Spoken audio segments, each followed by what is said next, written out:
the home of the do-it-yourself trucker. When everything goes wrong, you gotta Redneckanize.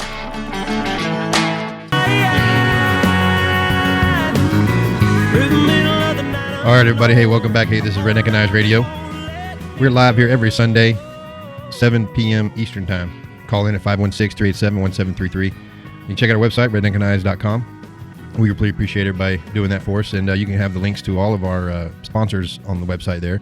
And also check out our YouTube channel. And please subscribe to that. We really do appreciate that. We're growing that channel pretty good. You know, we share videos from this show here when we talk about it. And we put them out there on YouTube. And with all the articles and stuff we're talking about, you can comment on there as well and seeing that stuff.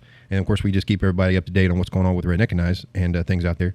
And what we try to do is share truck drivers' knowledge of what's going on out there on the road and things like that.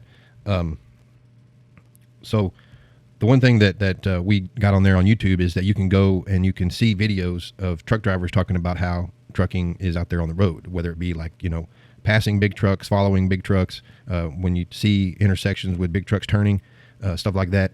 And just from a truck driver's perspective, letting the regular forwarders know out there what's going on and how we do things so that you can see, you know, maybe you can anticipate truck drivers needing certain space or doing certain things out there on the road and just make life better for truck driving out there. Because it's a stressful job for those truck drivers, especially when you got a lot of little cars running around up underneath the trucks and around the trucks and all that. And those cars are probably more scared of the big truck than probably the person that's driving the big truck, whether or not they're experienced or not. You know, what I hate is being out there and just I don't know what those cars are doing. You know, a lot of times they got their head in their phone, not paying attention, or they think what they're doing is better than what they should be doing. And of course, our biggest thing is just get away from trucks. Just, you know, when you're going to pass one, get on it, get around them.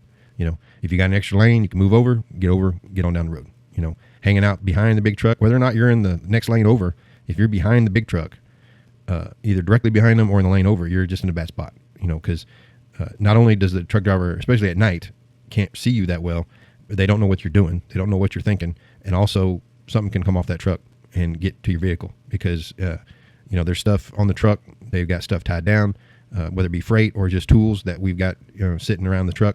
And a lot of times it's just debris hits the trucks and we've got mud flaps and we've got parts that are exposed up under there. And if something gets up under that truck and hits those pieces, they can come flying off. And we've seen it happen, you know, and of course tires, you know, tires fail all the time. You never know sometimes, you know, so, you know, a lot of drivers out there, if you see, a lot of times we can tell you, if you see a big truck, whether, and the big truck might be real nice and clean, all lit up, nice lights everywhere and shiny and all that. And then the trailer is like a piece of junk trailer, looks real dirty, nasty and old. Then chances are that trailer doesn't belong to that trucker, which means that trailer has probably not had a very good service done on it, and the trucker is just trying to get it down the road as safe as he can. You know, whether or not he's got good tires, I mean, all he can do is check them and then report if there's a problem, and it's up to the people that own it that want to fix it or not. And as long as it's legal, which legal doesn't necessarily mean safe, so they want to get down the road, and you just never know. So those kind of things is what people just don't realize. That you see drivers out there all the time, you know. We see it. I see it all the time where you report something and oh, that's legal. That's legal. You can run. You're good. You know, and it's up to you. You know, you can actually go. Sometimes officers, the inspectors, they'll tell you it's legal. It's legal, but it just ain't right. You know, a lot of things missing or, you know, slippage or even tire treads. You know, hey, tire tread don't look good. You know, oh, it's legal. You know, but you know, legal doesn't necessarily mean safe. That's the way we see it. Especially over here. But, you know, that's what Redneckanize do. We get things done. When everything goes wrong, we just find a way to get it done. So that's what we do. So we're just rocking and rolling here. Having a great night, great discussions, good stuff talking about. One of the things I saw online here was an article. It was really short. And, of course, it's cdllife.com, which they're always short with their articles. We've already talked about that a couple times. But they were talking about an accident. Now, they report accidents. In fact, if you look up the top 20 Google searches for trucking news, I bet you 15 of them are accidents, whether it be serious accidents or just fender benders, you know. But if it involves one involves a mail carrier did a U-turn and caused a fatal crash with a semi truck, you know, that's top search, you know, that's what it is. But this one I saw was weird because it was out of Chicago, and actually I pulled it up. It made the CBS Chicago news, and there was no video or anything that I saw without going through a bunch of different stuff. But it says the truck driver, William Wells, 46, was found dead on Tuesday morning in his employer's train yard in West Englewood between his rig and its trailer. It says at 2:30 a.m., police were called to a train yard that Wells worked at as a driver and discovered his body between the semi-truck and the semi-trailer. He was dead on arrival. Police said that Wells owned the truck. It says, according to the medical examiner's office, Wells died from traumatic asphyxiation, also known as crush asphyxiation. It says crush asphyxia is when the pressure is placed on the chest that where normal breathing cannot occur, and that's it. That's all they say. And of course, as a truck driver, I wanted to know exactly how did that happen, what happened there, because the truck just doesn't roll unless my assumption, what I assumed happened, is the driver either forgot to set the tractor brake after backing up under the trailer, or he was backing up and the landing gear was either too high or too low.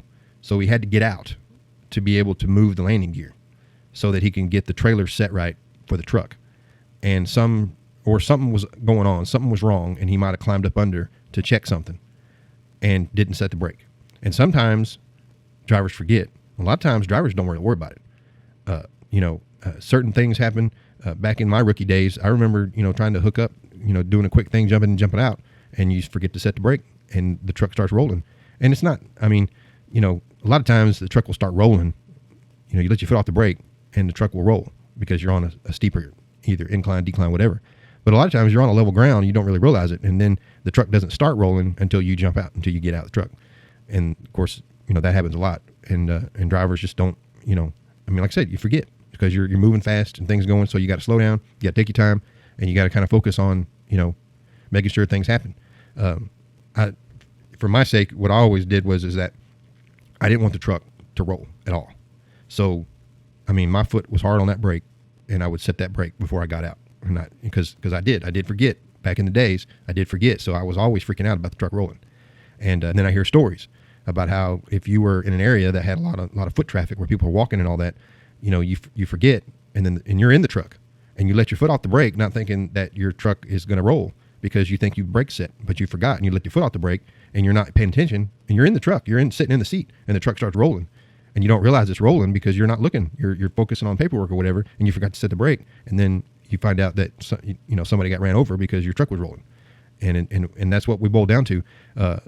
That Mike Rowe, the guy that does dirty jobs, he said that too. He said that we put so much emphasis on safety that safety no longer becomes an issue, and that because when you have these safety procedures, like if the driver's in the truck, the driver is supposed to set the brake. Well, that just means that everybody else walking around is not supposed to be looking out for rolling vehicles, or the driver is supposed to set the brake and they forget, so they're like, it's like all the emphasis is put on that one person to make sure that truck doesn't roll. Well, we should be able to put emphasis on other people saying, hey, make sure, it's kind of like driving when you're out moving in a yard. We wear a safety vest, and the safety vest is supposed to so that we would be seen. Well, you know what you got to do also while you're wearing that safety vest, walking around in the yard, you got to be looking, because just because you can be seen doesn't mean you are being seen. There are blind spots while you're sitting in the vehicle, no matter if somebody's wearing, flashing pink stripes or whatnot. They, sometimes you just don't see them because of where they're at, and that could be in a blind spot or whatever.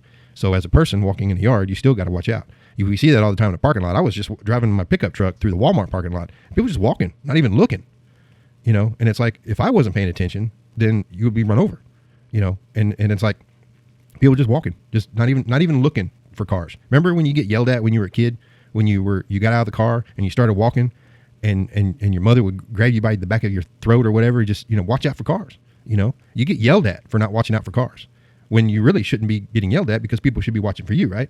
Well, guess what? You got to be watching for cars too. Just like in a yard, you got to be watching. So in this instance here, I just think that the driver had gotten into a jam where he needed to fix something, and then didn't either set the brake purposely because he figured, I'm on level ground, no big deal, or forgot. And one of the two, because, we see it all the time. The other thing I'd point out too is a lot of these company trucks. If you're a company out there and you're watching this video, just watch out. Just be, what you need to understand is that you have an idle restriction on your vehicle, where if this vehicle is sitting parked for a long period of time, the engine automatically shuts off, right? Well, I'm just telling you, drivers are bypassing that, because what they're doing is they're pushing in the brake and they're not setting the brake. So they're letting the truck just sit there, not with the brake set. And that's an issue, because now what you're doing is the driver is trying to idle the truck, whether to stay warm or to, stay cool or just so that they won't, so that they can keep the lights working, whatever. They're letting the truck run. A lot of times we got dead batteries. So when the truck starts, we got to keep the truck running, and the truck has an idle restriction on it. A lot of times not hooked to the battery. Sometimes it is, but the driver will do whatever it needs to do. The driver will do whatever's necessary to keep the truck running. And a main thing around that is by releasing the brakes, getting on a level ground, and then letting the truck just idle. And like that. Now, when the driver's in the truck with their foot on the brake, right, not an issue, right? Maybe not. Like I said, they could forget, let their foot off the brake, truck starts rolling. I don't know about any of y'all. I would be sitting in a truck stop, and I'd set the brake, and I'd still have my foot just kind of sitting on the brake. Or my foot would be down there, I'm in the driver's seat working on paperwork. I got the light on, looking around. I'm in the truck stop in a parking lot. The truck next to me will start pulling out, and I would notice that the truck was moving, that the truck I'm parked next to is moving. I would freak out thinking I was moving. And you would hear my foot just slam on the brakes thinking, oh my God, I'm moving. No, it's the other truck moving. Because I don't want the truck to be moving, especially if you're not paying attention, with air and all that stuff like that, the way the truck can easily roll as long as it's got air flowing, so we got to, there's a lot of things that can be changed out there. I think that the idle restrictions on these big companies, probably need to go away. Just let the trucks run. It's not that big of a deal these days, especially with the newer technology, but just, a driver needs to be able to stay cool or warm, whether it need be, especially if it's cold or really hot. The truck needs to be able to run so that the driver can stay comfortable, especially if they're having to sit waiting on somebody, things like that. So all we need to do is have better habits as drivers, which means if you're not in the truck, turn the truck off. If you need to be in the truck should be running. But if you don't need to be in the truck, turn the truck off. Don't crank the truck and let it idle and then just walk away and let it idle, for half an hour at a time. If you own the truck paying for the fuel, it's up to you. But most company drivers out there, what they try to do is they try to keep the truck idling so they can stay warm or cool, whatever. And the owner of the truck, the big companies, they have idle restrictions on them. And a lot of drivers are bypassing that by not setting the brake. They say the driver owned that truck. Not real sure. They know definition of owner. Could be something different. We don't know. But it's sad that this kind of stuff happens still. Like I said, I'd like to know more about how it happened. That's what I'd like to see.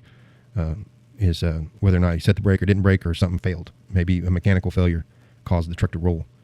We were just talking about automatic transmissions. Automatic transmissions the same way. Some automatic transmissions have a park where it's just like in a car, where once you put it in park, it doesn't move. It has a transmission brake on it where it doesn't run. But most of them are all just neutral, where the automatic transmission is set to neutral and the truck will still roll if the brakes are released.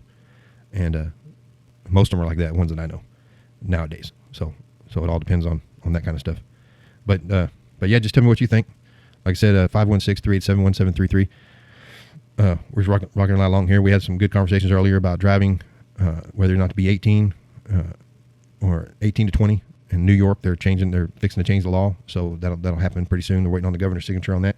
And, talking about that's in conjunction with the driver shortage. See how that works out. So you never know, things like that. Well, that's pretty much all I was talking about. Let's see, we got about 20 more minutes of good time to here we can kick back and relax with. So if anybody else has got anything, just give me a holler, 516-387-1733. And tell me what you think. Like I said, and you guys on YouTube, please comment and tell me what you think about that, whether or not setting the brakes or we just need better habits. We need to get into better habits of making sure that the brakes are set.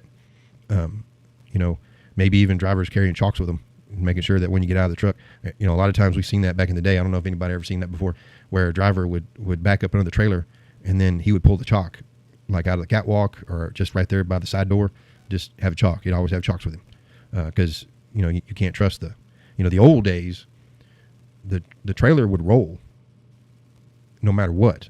And then there was no parking brake for the trailer, the old days.